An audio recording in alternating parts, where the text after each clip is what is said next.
du fjord, il se différencie un petit peu des autres par sa mission scientifique.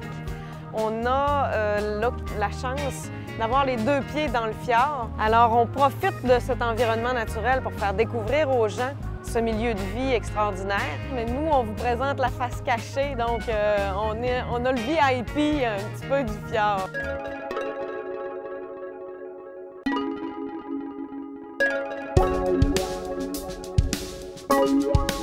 On se trouve présentement devant l'aquarium du fjord, qui est une de nos expositions ici au Musée du fjord, puis qui est vraiment mon lieu de travail le principal.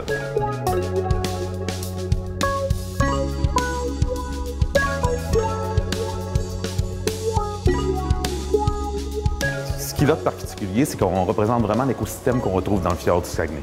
Alors, c'est un aquarium d'eau salée. Et on a la chance d'avoir plusieurs espèces dans le même habitat.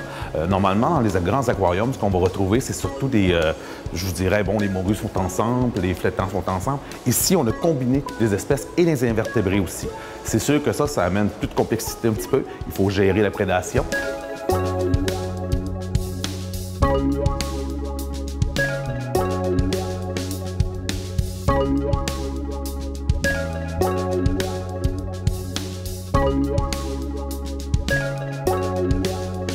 Présentement, j'ai 13 espèces sur les 35 espèces qu'on retrouve dans le fjord du Saguenay. C'est sûr que là, on ne peut pas aller chercher toutes les espèces qu'il y a dans le fjord, étant donné qu'il y en a qui sont trop petites, qui pourraient malheureusement pas survivre avec une grosse morue.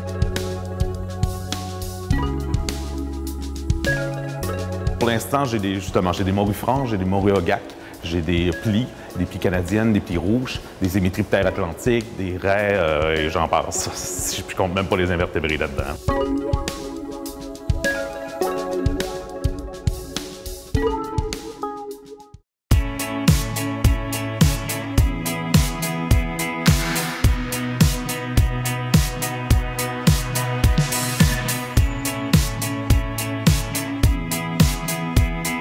Là, l'activité qu'on s'en va faire cet après-midi, tout le monde ensemble, c'est qu'on va descendre sur les berges, donc sur le bord de la baie des Haaps, puis on va ramasser des organismes. Puis on va y aller. Vous pouvez me suivre tranquillement.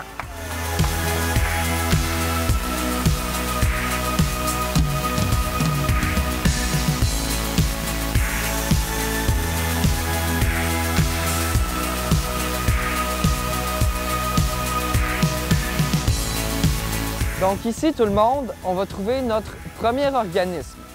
Donc cet organisme-là, ça s'appelle un néréis. Puis ça, un néréis, c'est un petit ver de mer. Et ce qui va nous indiquer qu'on a un néréis près de nous, ça va être tous les petits trous qu'on a dans le sable. Il va se creuser un tunnel pour rentrer dans le sable et capter l'humidité qu'il y a à l'intérieur. Donc pour les trouver, pas besoin de creuser très creux, là. On fait juste soulever la terre, puis on cherche à travers les morceaux de terre qu'on enlève, puis on va en trouver.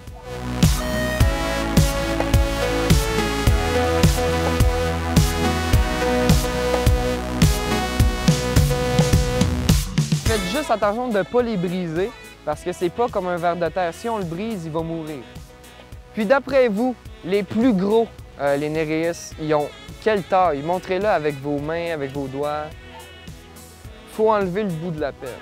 Le plus long qui a été trouvé, c'est 90 cm, puis il était de 4,5 cm de circonférence.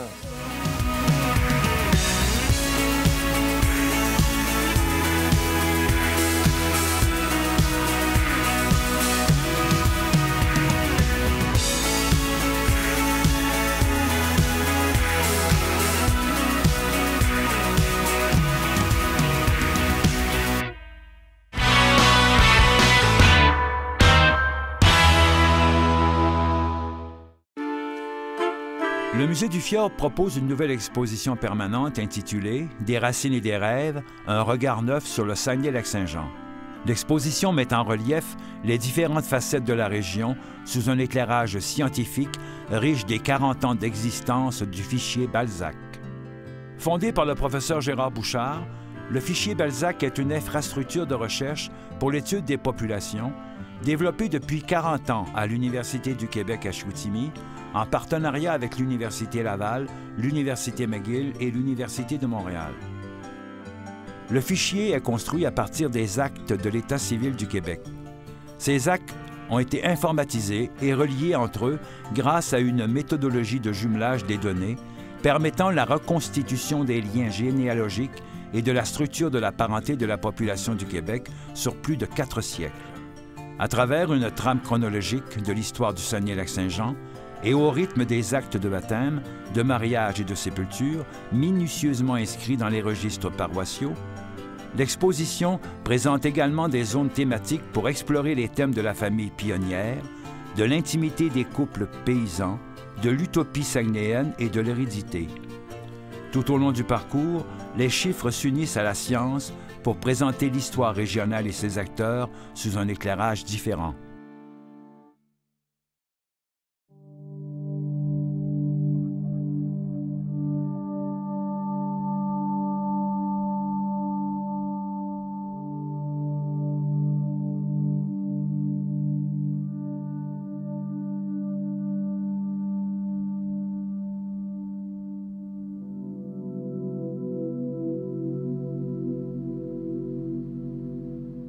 Souvent, dans les aquariums, la chance qu'ils ont, c'est qu'ils ont accès directement à l'océan. Alors, ils pompent l'eau de l'océan et elle ressort directement en arrière. Ici, on ne peut pas avoir cette possibilité-là, étant donné que l'eau salée se trouve quand même sous le Saguenay. Nous, c'est un système fermé. Donc, c'est toujours la même eau qui est recirculée. Donc, il y a tout un système de filtration en arrière de l'aquarium qui nous permet d'avoir une eau de qualité.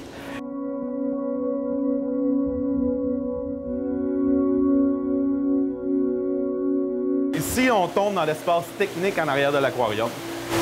C'est vraiment l'endroit qui me permet de filtrer l'eau pour m'assurer d'avoir la qualité que je désire pour mon aquarium comme tel. Ceux qu'on parle de filtres, alors ce qu'on peut voir peut-être ici, c'est ni plus ni moins que des filtres de piscine.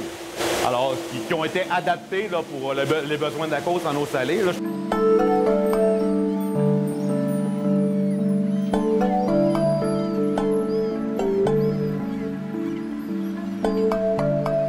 Là, ici, il va y avoir notre deuxième organisme.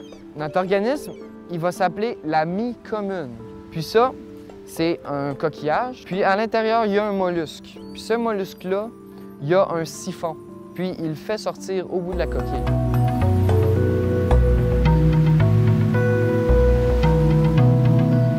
La mie, ce qu'elle fait, c'est que quand elle se sent menacée, elle s'enfonce dans le sable.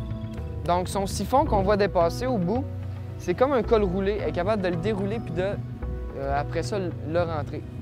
Puis son siphon, il est capable de sortir jusqu'à 6 fois la longueur de la coquille. Puis quand il y a de la vibration, quand on enfonce notre pelle puis qu'on va pas assez vite, elle a le temps de s'enfoncer puis là, on coupe le siphon.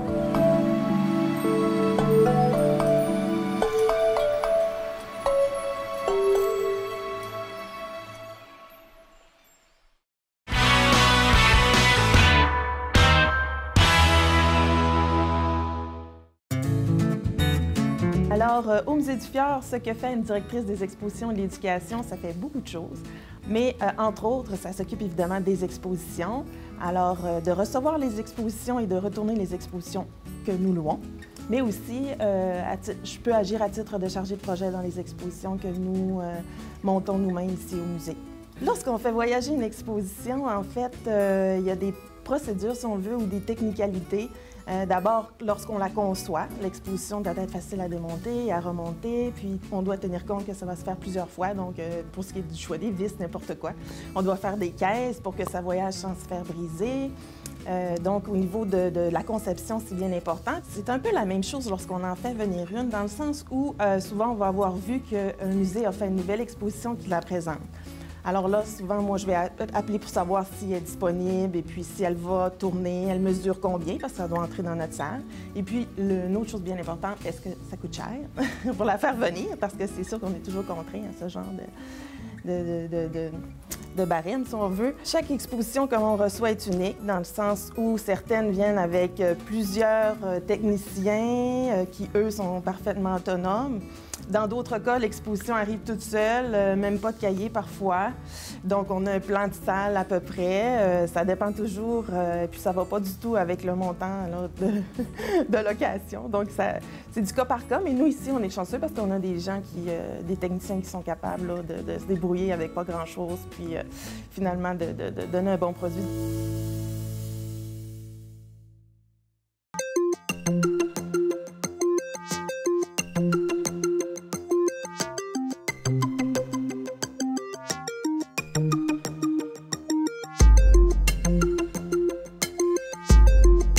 Pour ce qui est d'entretien, c'est sûr que côté poisson, si on peut dire, c'est préparer la nourriture. À chaque semaine, je les gâte. Donc, c'est des filets de capelans, c'est des crevettes, c'est des pétons. Sinon, c'est sûr qu'il y a tout l'entretien de l'aquarium comme tel, faire le nettoyage, s'assurer que tout le fond est correct. Pour ça, il faut que je plonge. Alors, à quelques reprises par semaine, je vais plonger dans l'aquarium pour faire vraiment l'entretien. Puis ça me permet en même temps d'aller voir, d'avoir un contact plus proche avec les poissons pour voir dans quel état ils sont, puis si tout va bien, puis s'ils réagissent bien. Il faut que je regarde à chaque jour s'il y a une évolution, si jamais il y a quelque chose qui arrive, si jamais il y a des points blancs, si jamais je vois qu'il y en a un qui ne mange pas, parce que quand j'ai nourri, c'est quelque chose que je vais observer beaucoup. J'ai nourri, je m'en viens m'asseoir en bas, puis il ne faut pas que le monde me parle parce que je regarde des poissons. Je veux voir comment ils réagissent, comment ils mangent finalement, s'ils mangent bien, s'ils ne mangent pas bien.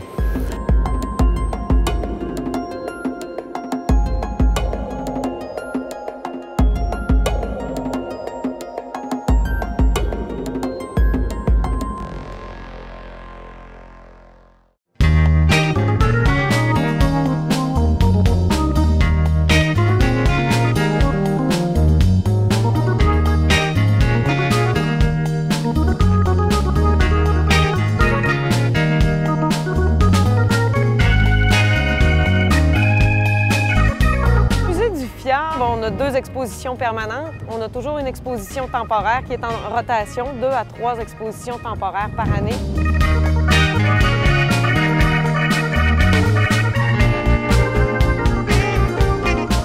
On a évidemment très populaire les excursions à l'extérieur, durant donc de mai à septembre.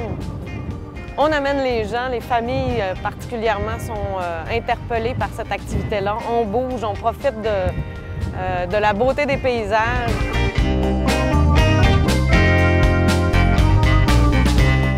L'aquarium, ça fait partie des expositions permanentes du musée. Donc, on parle de sous la surface du fjord. Donc, un peu tout ce que tout le monde a toujours voulu savoir, mais qu'on ne voit pas.